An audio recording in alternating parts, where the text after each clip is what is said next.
Whatever it takes, that assurance from Savlamar Mayor Bertel Moore that the Westmoreland Municipal Corporation is making efforts to address once and for all the issue of stray animals, particularly cows, causing motor vehicle crashes in the parish. Pointing to his own personal experience with a now aged motor vehicle, he explains an agreement is to be signed with Pan Caribbean to build a pound for stray animals.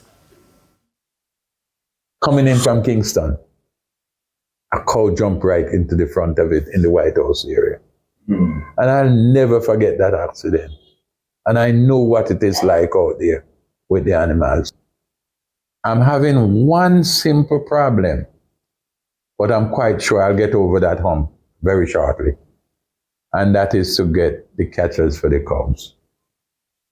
But once we start, I think the farmers out there will find a way to ensure that the cattle are kept in sound places that they cannot come on the road.